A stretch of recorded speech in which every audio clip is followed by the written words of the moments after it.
Hi గారు, welcome to our channel. ప్రస్తుతం మనతో పాటు భరద్వాజ్ గారు సీనియర్ జర్నలిస్ట్ ఉన్నారు. వారితో ఒకసారి మాట్లాడదాం. సార్ నమస్కారం సార్. నమస్తే సార్, గత కొన్ని రోజుల నుంచి కూడా చూస్తున్నాం ఆర్జీవి గారి అరెస్ట్ పైన ఒక హంగామా హడావిడి అంతా కూడా నడుస్తుంది. ఆయన అరెస్ట్ చేయడానికి పోలీసులు డెన్ దగ్గరికి వెళ్ళడం, ఆయన లేకపోవడంతో అజ్ఞాతంలోకి వెళ్ళిపోవడం, వార్తలు ప్రచారం కావడంతో బృందాలుగా ఏర్పడి మరి పోలీసులు గాలిస్తున్నారని చెప్పేసి కూడా ప్రచారం జరుగుతుంది.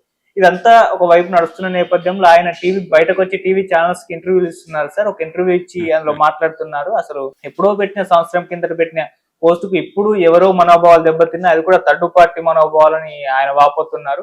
దీని వెనకాల చంద్రబాబు నాయుడు గారు, పవన్ కళ్యాణ్ గారు హస్తం ఉండే లేదు అని కూడా ఆయన స్పష్టం చేస్తారు. ఇది ఎవరు థర్డ్ పార్టీ చేస్తున్నారు అంటున్నారు. అలాగే ఆయన అరెస్ట్లకు కూడా భయపడేది లేదు, నేను జైల్లోకి వెళ్ళి కథలు కూడా రాసుకుంటాను కూడా చెప్పడం చూస్తున్నాం. ఎంటైర్ గా ఈ ఆర్జీవి గారి ఎపిసోడ్ పైన మీ ఒపీనియన్? మనోభావాలు గాయపడినాయని కేసులు భిన్నమైనటువంటి ప్రాంతాల్లో పెట్టారు. అవును, అది థర్డ్ పార్టీ కావచ్చు, కానీ అది ఒక కాన్స్పరసీ, ఒక ప్రోగ్రామ్ గా జరుగుతోంది. ఈ programme designed by Telugu Desam party వ్యూహాత్మకంగా ఈ మధ్య కాలంలో చాలా మందికి నోటీసులు పంపించటం. నిన్న ఒక మాజీ పోలీస్ ఆఫీసర్ని అరెస్ట్ చేసి ఆయన్ని జైలుకు పంపించారు విజయవంతంగా. పాల్ అంటే ఇప్పుడు జనరల్ గా బ్యూరోక్రసీ కావచ్చు, లేకపోతే పోలీసులు, ఉద్యోగులు అందరూ ఏం చేస్తారంటే, ఏ ప్రభుత్వం అధికారంలో ఉంటే ఆ ప్రభుత్వ అభిప్రాయాలకు అనుగుణంగా పనిచేయాల్సి వస్తుంది. జగన్మోహన్ రెడ్డి ప్రతిపక్షంలో ఉన్న రోజుల్లో 2014 ఎన్నికల తర్వాత ఒకసారి వైజాగ్ వెళ్తే వైజాగ్లో ఆయన ఎయిర్పోర్ట్లోనే ఆపారు. ఆపినప్పుడు ఆయన అక్కడ లోకల్ పోలీసులు ఒక వార్నింగ్ ఇచ్చాడు. ఎల్లకాలం మీది కాదు, రేపు మేము అధికారంలోకి వస్తే పరిస్థితి వేరుగా ఉంటుంది, నిన్ను ఎక్కడ పెట్టాలో అక్కడ పెడతాను అన్న లెవెల్లో మాట్లాడాడు ఆయన. ఏది వైజాగ్ సిపి గురించి కావచ్చు, ఎయిర్పోర్ట్ ప్రొటెక్షన్ వాళ్ళ గురించి కావచ్చు, దాని ఇన్ఛార్జ్ గురించి కావచ్చు, అలా మాట్లాడాడు ఆయన. అదే మాట చంద్రబాబు నాయుడు మాట్లాడాడు ఆయన్ని ఇబ్బంది పెట్టిన టైంలో. అంటే చంద్రబాబుని అరెస్ట్ చేసినప్పుడు ఆ అరెస్ట్ చేసినటువంటి అధికారుల బిహేవియర్ మీద ఆయన మాట్లాడాడు. అంటే ఎందుకు చేస్తున్నారు అలాగా? మళ్ళీ అదే అధికారి తెలుగుదేశం పార్టీకి అనుకూలంగా మాట్లాడాడు తర్వాత. అంటే ఏ ప్రభుత్వం అధికారంలో ఉంటే దాన్ని కొమ్ము కాయటం అనేది వాళ్ళ ప్రోగ్రామ్ గా మారిపోయింది. పైగా వాళ్లే ఓపెన్ గా చెప్పేస్తున్నారు, రేపు మేము అధికారంలోకి వస్తాం జాగ్రత్త అని. ఇది బెదిరింపుగా మారింది. రాజ్యాంగబద్ధమైనటువంటి పదవుల్లో ఉండి ఇలాంటి బెదిరింపు రాజకీయాలకు దిగటం, అది ఏవైనా ప్రజాస్వామ్య పరంగా సబబా అనేది హక్కుల సంఘాలు మాట్లాడాలి. హక్కుల సంఘాలు మాట్లాడటం లేదు ఈ విషయంలో. అది రెండు పార్టీల గొడవగా చూస్తున్నారు. రెండు పార్టీల గొడవ మాత్రమే కాదు, అది కాన్స్టిట్యూషనల్ గొడవ. అంటే భారతదేశానికి ఒక రాజ్యాంగం ఉంది. ఆ రాజ్యాంగాన్ని పక్కకి నెట్టి ఎవరి రాజ్యాంగం వాళ్ళు రాసుకుంటున్నారు, ఎవరి రాజ్యాంగం ప్రకారం వాళ్ళు బిహేవ్ చేస్తున్నారు. అది ఓపెన్ గా మాట్లాడేసుకుంటే పోతుంది కదా, గొడవ లేకుండా. అలాగే మీరు వాంటెడ్ గా వాళ్ళందరినీ అరెస్ట్ చేయాలి అనుకుంటే, లేదు వాళ్ళ అధికారంలోకి వస్తే వీళ్ళని అరెస్ట్ చేయాలి అనుకుంటే, ఇది ఒక కార్యక్రమంగా మారిపోయిన సందర్భం కనిపిస్తుంది. వర్మ ఒకడే కాదు, పోసానికి నోటీసులు వచ్చినాయి, ఆయన భయపడి తెల్లజెండా ఎగరేసాడు. దానికంటే ముందు శ్రీరెడ్డి తెల్లజెండా ఎగరేసింది. ఇలా వరుసగా తెల్లజెండాలు. నిజానికి వర్మ చాలా ఎర్లీగానే చెప్పాడు అన్నమాట, నేను ఫర్దర్ గా రాజకీయ చిత్రాలు తీయను. అలాగే కుదిరితే ఒకసారి లోకేష్ గారిని కలవాలని, ఆయన లోకేష్ అపాయింట్మెంట్ కోసం ట్రై చేసినట్టుగా కొన్ని స్పెక్యులేటివ్ న్యూస్ వచ్చింది ఆ టైంలో. అది వాస్తవం అని నేను అనుకోవడం లేదు, కానీ వాస్తవం అయినా ఆశ్చర్యం లేదు. ఆయన అధికారికంగా ప్రకటించలేదు ఆ విషయం, కాబట్టి స్పెక్యులేషన్ అంటున్నాం. ఆయన లోకేష్ అపాయింట్మెంట్ కోసం ప్రయత్నం చేస్తున్నాడు అనేది అప్పుడు వినిపించింది. ఇప్పుడు ఆయన మాట్లాడుతున్న దానిలో కూడా థర్డ్ పార్టీ ఇన్వాల్వ్మెంట్ ఉంది, ఇందులో పార్టీ పెద్ద ఇన్వాల్వ్మెంట్ ఉందని నేను అనుకోవడం లేదంటే కొంచెం వెనరాసే ప్రయత్నం చేస్తున్నాడు ఆయన. అలాగే రెండో వైపు తన అరెస్టుని నిలువరించడానికి చట్టపరంగా ఉన్న అన్ని అవకాశాలని వినియోగించుకోవడం కోసం ఆయన పోలీసులకి దొరకకుండా ఉన్నాడు తప్ప, ఆయన అజ్ఞాతం అంటే బంకర్లో దాక్కోలేదు. అజ్ఞాతము అనగా ఎవరైతే పట్టుకుంటారో వారికి కనిపించకుండా తిరగటం, మిగిలిన ప్రపంచానికి కనిపించటమే. మిగిలిన ప్రపంచానికి జ్ఞాతము, శత్రువుకి మాత్రమే అజ్ఞాతము. ఇది థియరీ.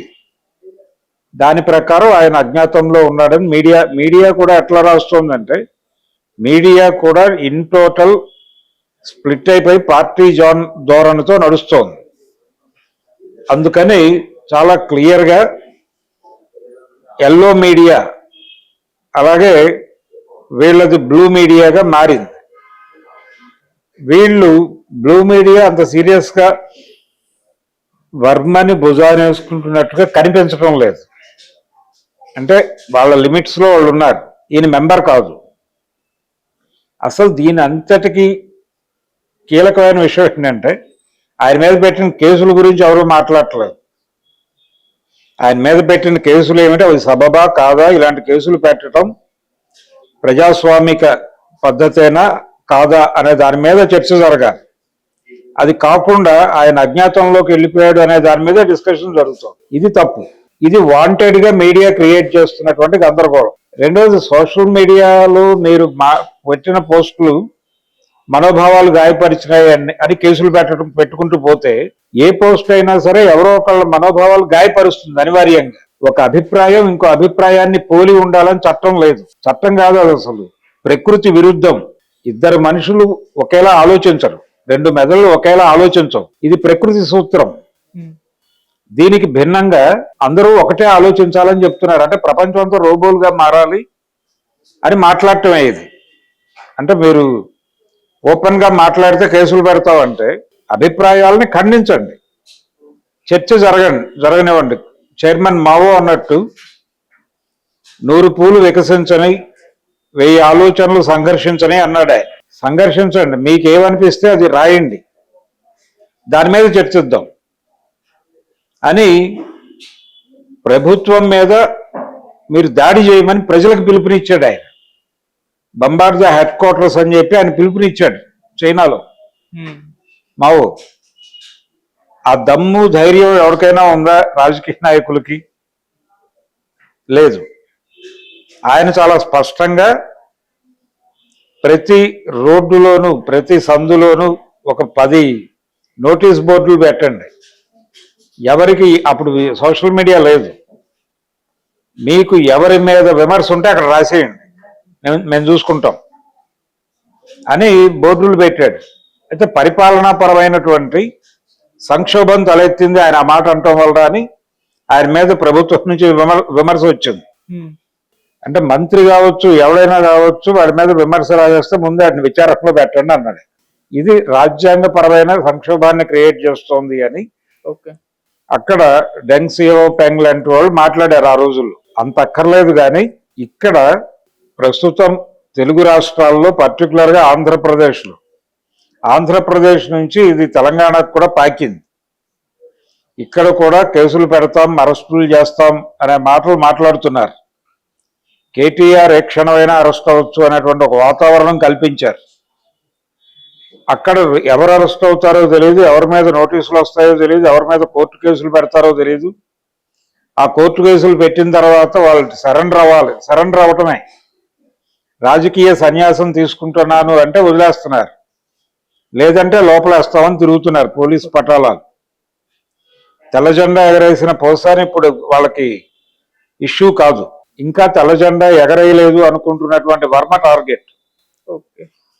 నిజానికి వర్మ మాట్లాడింది కానీ ఆయన తీసిన సినిమాలో కానీ ఏమీ తప్పు ఉందని నేను అనుకోవడం లేదు. ఎందుకు అనుకోవడం లేదంటే పప్పు అని ఆయన అనలేదు, ఆయన క్రియేషన్ కాదు పప్పు అనేది. లొకేషన్ పప్పు అని అనమని అనేలాగా చేయాలని, ఆయన పప్పు అనే బ్రాండ్ చేయాలని, అలాగే రాహుల్ గాంధీని పప్పు అని బ్రాండ్ చేయాలని కొన్ని రాజకీయ పార్టీలు కోట్ల రూపాయలు ఖర్చు పెట్టినాయి. కోట్ల రూపాయలు ఖర్చు పెట్టి ట్రోలర్స్ ని పోషించి జీతాలు ఇచ్చి వాళ్ళ ద్వారా ప్రమోట్ చేసినటువంటి ఒక అభిప్రాయాన్ని తన సినిమాలో వాడాడు ఆయన. అది తప్ప ఎలా అవుతుంది? నువ్వు ట్రోల్ సైన్యం మెయింటైన్ చేసిన పార్టీలు ఏమిటి? ఈ రోజున కూటమిలో భాగస్వామిగా ఉన్న భారతీయ జనతా పార్టీ రాహుల్ గాంధీని పప్పు అనటం కోసం ట్రోలర్స్ మీద కోట్ల రూపాయలు ఖర్చు పెట్టిందా లేదా? అది చెప్పమనండి చంద్రబాబుని కానీ లోకేష్ని కానీ. వీళ్ళు పర్సనల్ కాన్స్టిట్యూషన్ ని అమలు చేసే ప్రయత్నం చేస్తున్నారు, అంబేద్కర్ రాసిన రాజ్యాంగాన్ని తొంగలో తొక్కి. నిజానికి ఈ నడుస్తున్న పరిస్థితి చూస్తే ఆంధ్రప్రదేశ్లో 2 జైళ్లు ఉండాలి. వైఎస్ఆర్సిపి జైలు అని ఒకటి, తెలుగుదేశం జైలు అని ఒకటి. తెలుగుదేశం గెలిస్తే వైఎస్ఆర్సిపి టోటల్గా అధికారికంగా ఆ పార్టీ మెంబర్షిప్ ఏంటనేది రికార్డు ఉంటుంది. టోటల్గా అక్కడ నేమ్ ప్లేట్స్తో సహా రూమ్స్ ఉండాలి. వైఎస్ఆర్సిపి ఇన్ టోటల్ వెళ్ళిపోయి స్వచ్ఛందంగా జైల్లోకి వెళ్ళిపోవాలి. అందులో ఎవరైనా ఎమ్మెల్యేలు ఉంటే వాళ్ళని అసెంబ్లీ సెషన్ జరుగుతున్నప్పుడు ఒక వ్యాన్ వచ్చి తీసుకెళ్లి దింపేస్తారు. 5 ఏళ్ల తర్వాత ఆ పార్టీ తిరిగి అధికారంలోకి వస్తే జైల్లోంచి బయటకు వస్తారు. అప్పుడు ఓడిపోయిన పార్టీ ఏదైతే ఉందో దాని జైల్లోకి అది స్వచ్ఛందంగా వెళ్ళిపోతుంది టీడీపీ. ఒకవేళ టీడీపీ మళ్ళీ గెలిస్తే పవన్ కళ్యాణ్ అన్నట్టు చంద్రబాబు నాయుడు 10 ఏళ్లు అధికారం వహించాలి అన్నాడు కదా. సో నెక్స్ట్ ఎలక్షన్ లో కూడా తెలుగుదేశం గెలిస్తే వైఎస్ఆర్సీపీ కంటిన్యూస్ గా వైఎస్ఆర్సీపీ జైల్లో ఉంటుంది, బయట డిస్టర్బెన్స్ ఉండదు. అది చేయాలి. ఇలాంటి కండిషన్, ఇలాంటి ఆలోచనలకి ప్రాతిపదిక కల్పిస్తున్నారు వీళ్ళ ఆచరణల ద్వారా. దీన్ని సీరియస్ గా పౌర హక్కుల సంఘాలు పట్టించుకుని ప్రభుత్వాలు చేస్తున్నటువంటి ఈ విపరీత ధోరణులు. ఎమర్జెన్సీలో ఇందిరాగాంధీ గారు మొదట ఈ నాసా మీసా లాంటి యాక్టులు పట్టుకొచ్చి నేషనల్ సెక్యూరిటీ కోసం అని చెప్పి, జాతీయ భద్రత కోసం అని చెప్పి, రెండోదేమో మీసా అంటేనేమో మెయింటెనెన్స్ ఆఫ్ ఇంటర్నల్ సెక్యూరిటీ అని, దేశ అంతర్గత భద్రతను కాపాడటం కోసం ఒక చట్టం. ఇలా చట్టాలు నాసా మీసా అని చేసి మొదట్లో కొంతమందిని జెన్యూన్ వాళ్ళని ఒక 4-5 అరెస్టులు చేసి ఆ తర్వాత మొత్తం దేశంలో ఉన్న కవులు కళాకారులు ఇన్ టోటల్ అందరినీ తీసుకెళ్లి జైలు నింపారు. రాచకొండ విశ్వనాథ శాస్త్రి లాంటి రైటర్ జైల్లోకి వెళ్ళి కూర్చున్నాడు వైజాగ్ జైల్లో. సరెండర్ ఆయన అండర్టేకింగ్ రాసిస్తే వదిలేరు ఆయన. త్రిపురనేని మధుసూదన్ రావు జైలుకి వెళ్ళాడు ఆ రోజున.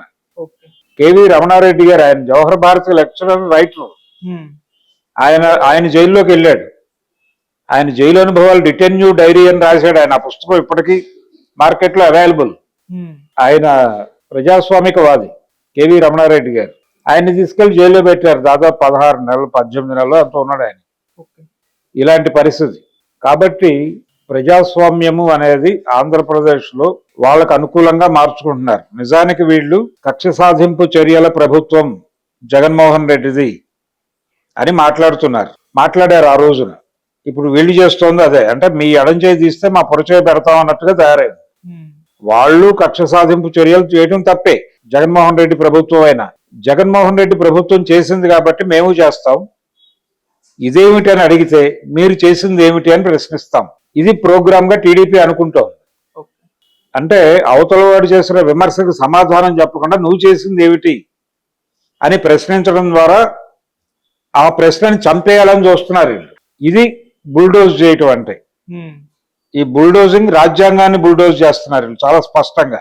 అందుకని సీరియస్ గా దీని మీద పౌర హక్కుల సంఘాలు నిలబడి ప్రభుత్వాలని నిలదీయాల్సినటువంటి అవసరం ఉంది. తద్వారా జగన్మోహన్ రెడ్డి ప్రభుత్వం చేసిన తప్పిదాలను కూడా ప్రపంచం దృష్టికి తీసుకురావచ్చు. తప్పేం లేదు దానిలో. రెండోది, మెయిన్ స్ట్రీమ్ మీడియా అనే పేరుతో ఆల్రెడీ కొనుగోలు చేసేసారు కాబట్టి సోషల్ మీడియా మీద కేసులు పెడుతున్నారు.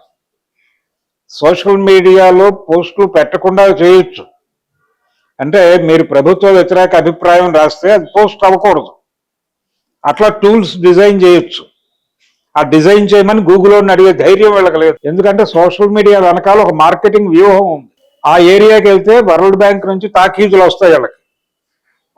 వాళ్ళ తాబేదారులుగా బతుకుతున్నారు ఈ ముఖ్యమంత్రులు, ప్రధానమంత్రులు ఇన్ టోటల్. అందుకని అక్కడికి వెళ్ళి మాట్లాడరు. ఎవడన్నా మాట్లాడితే వీడి చట్టం ప్రకారం కేసులు పెట్టి లోపలేస్తారు. అందుకని ప్రత్యేక చట్టం తెస్తానంటున్నాడు చంద్రబాబు.